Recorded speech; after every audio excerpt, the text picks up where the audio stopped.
e como aquela viúva que obedeceu,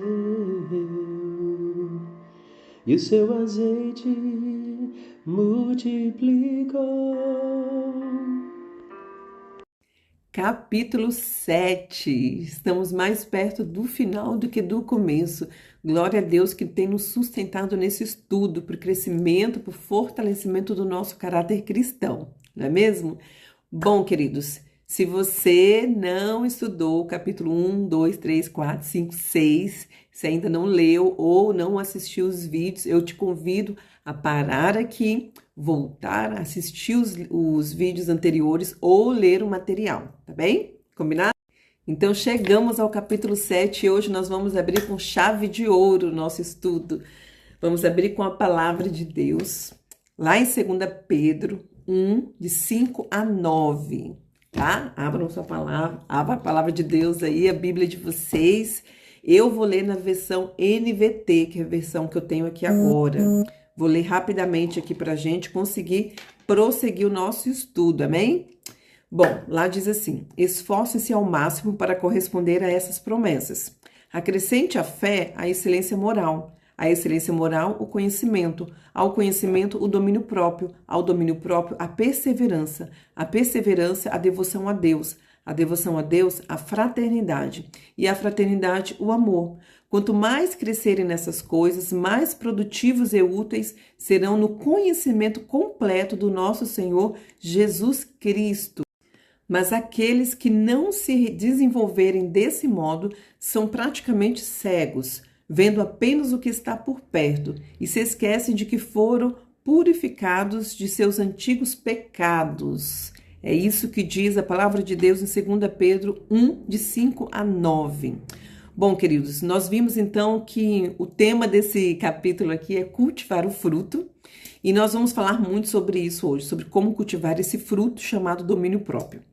Bom, o cultivo do domínio próprio é uma tarefa que requer constância e vigilância. Nós precisamos ser constantes no desenvolvimento. Se você conversar com um agricultor, com alguém que trabalha diretamente com a terra, ele não desiste da sua plantação. Ele tenta uma vez, não deu certo por algum motivo, ele corrige, mas ele persiste naquilo, ele é constante e ele é vigilante, de forma que ele percebe o que pode dar errado na sua plantação. Então, se nós estudamos no capítulo 1, no dia 1, que o domínio próprio é um fruto, nós vamos falar hoje como cultivar esse fruto. E um agricultor é muito atento ao solo, aos nutrientes, ao que pode dar mal na sua plantação. Então, nós precisamos ser constantes e vigilantes.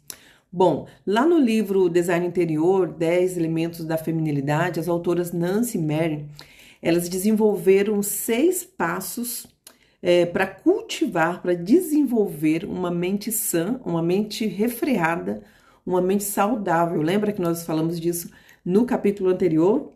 Bom, e o primeiro passo desses 6 passos, nós vamos falar um pouquinho sobre cada um deles hoje, muito rapidamente.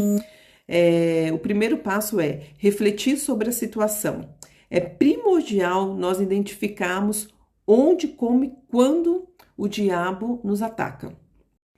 Geralmente, quando acontece uma situação de desequilíbrio nosso, nós precisamos voltar. Nós precisamos, ainda que nós tenhamos perdido, sabe, o domínio ali e tenhamos errado nessa área, nós precisamos, quando detectarmos que nós erramos, nós precisamos parar e refletir sobre a situação, perceber exatamente, identificar o ponto onde nós sofremos uma investida do inimigo, onde nós fomos fragilizadas, de forma que nós possamos nos fortalecer e perceber exatamente onde nós erramos. Um agricultor, ele é vigilante, lembra que nós falamos? Ele é vigilante. Então, quando algo acontece de errado na sua plantação, ele para, ele observa, ele vai avaliar, analisar a sua produção de forma a perceber o que pode ter dado errado durante o processo, para que da próxima vez ele não incorra no mesmo erro. E nós precisamos fazer isso também. O segundo passo é prepare-se para a ação. Nós precisamos reconhecer que a falta de domínio próprio é uma questão espiritual.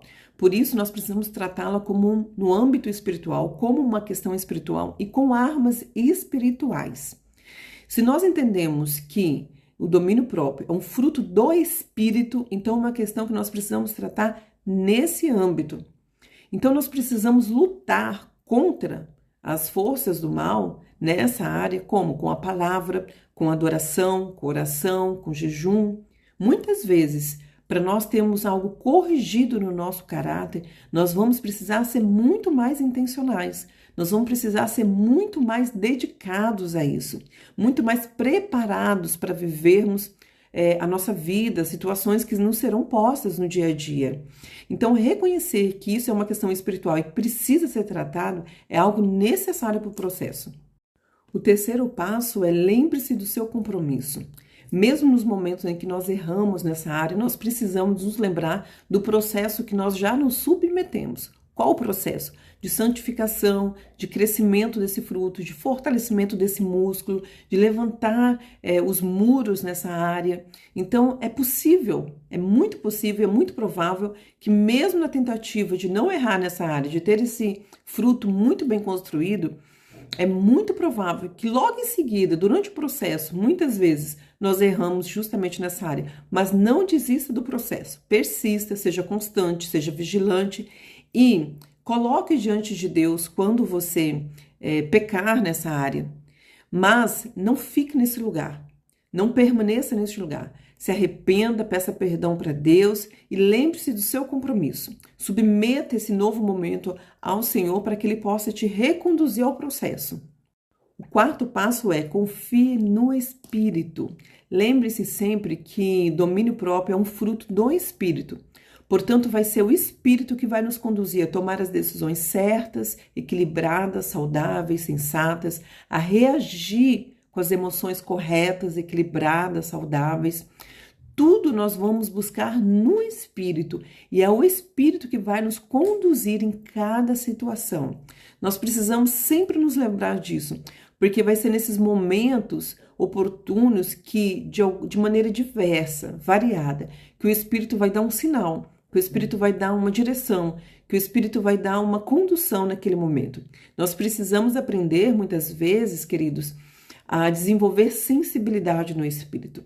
Porque se nós andamos no Espírito a todo momento, ele vai dando sinais, ele vai dando dicas, ele vai dando sugestões de como nós devemos proceder a cada situação. O quinto passo é substituir os padrões errados pelos padrões virtuosos. Nós precisamos buscar virtudes nos padrões que nós temos, sabe? Nas nossas condutas, na nossa forma de pensar, na nossa forma de agir. Sempre que nós abdicamos de algo, já tem algo errado pronto nos esperando. Mas também já tem o Espírito Santo de Deus disponível para nos ajudar. Nós não podemos abdicar de algo, de pensamento, de uma conduta e não buscar logo em seguida um padrão virtuoso para ocupar aquele lugar. Para que seja Ele a colocar o que é certo no lugar certo. Sabe, queridos, aqui também é muito importante. Nós percebemos que nessa mudança nossa de comportamento, de mente, de postura, sabe, é muito importante a gente andar com pessoas que estejam mais avançadas nesse processo. Observe ao seu redor aquelas pessoas, se você é mulher, observe aquelas mulheres que estão ao seu redor, que têm domínio próprio, que dificilmente erram nessa área, que já são mais avançadas, que são mais crescidas nessa área. Nós não podemos ter rivalidade. Nós precisamos ter comunhão, nós precisamos aprender com outras. Possivelmente, perto de você, na sua igreja, ao seu redor, Deus já colocou outras mulheres mais avançadas nesse processo para que elas possam caminhar com você. Nós é que muitas vezes não percebemos e não desfrutamos de tudo aquilo que o Senhor já nos colocou disponível ao nosso redor. E o sexto passo é, decida manter a busca por um estilo de vida soforrom. Decida manter a busca por um estilo de vida seguro, saudável, refreado. Não se martirize quando você errar nessa área. Não desista. Volte ao processo, se submeta a Deus e deixe que Deus comece a tratar você. Anote esses 6 passos e coloque na sua bolsa, coloque na sua carteira. Toda vez que você perceber que você errou nessa área, volte lá nos 6 passos, perceba onde você errou e submeta novamente o processo ao Senhor. Você vai perceber que cada vez nós vamos ficando mais espertas, nós vamos ficando mais inteligentes emocionalmente e espiritualmente nessa área. E não se esqueçam nunca de uma coisa que é muito importante. Onde abundou o pecado, superabundou a graça. Se essa é uma área muito difícil na sua vida, pode ter certeza que Deus tem muita graça para derramar nesse lugar também. Então eu quero terminar esse estudo de hoje deixando uma reflexão. Será que a falta desse fruto na nossa vida não se deve a alguma falha durante o processo de cultivo desse fruto? Onde nós estamos falhando? Qual a nossa dificuldade? Sabe, queridos, uma coisa que eu quero partilhar com vocês agora, que durante muito tempo, Deus tem trabalhado isso na minha vida. Durante muito tempo, eu era aquela pessoa que sempre achava que o outro está errado. Então, uma discussão em casa, eu achava que era culpa do meu marido. Uma discussão no trabalho, eu achava que a culpa... Um problema na igreja, sempre o problema estava no outro. Sempre. Eu sempre tinha um modo de defesa ativado. E isso me fazia não ter domínio próprio. Porque eu sempre delegava ao outro a responsabilidade minha. E isso me prejudicou durante muito tempo. E eu quero partilhar isso com você, que talvez você viva uma situação semelhante à que eu vivi até aqui. Então, reflita também se o seu modo de defesa não está ativado. Porque quando o nosso modo de defesa está ativado, nós impedimos que Deus cuide de nós, que Deus nos transforme, que Deus mude o nosso caráter e nos aperfeiçoe nessa área. Então eu deixo hoje como sugestão um motivo de oração nesse sentido, que nós possamos orar e que Deus possa ter liberdade para agir na nossa vida, na nossa mente, no nosso coração, e que nós possamos pedir para o Senhor, clamar, buscar isso diante do Senhor, sabe? De forma que Ele faça nascer esse fruto, que Ele faça crescer esse fruto em nós, que Ele cultive esse fruto na nossa vida todos os dias e que nós possamos nos submeter aos processos do Senhor, como Ele acha que deve ser feito. Amém? Fiquem com Deus e até o próximo.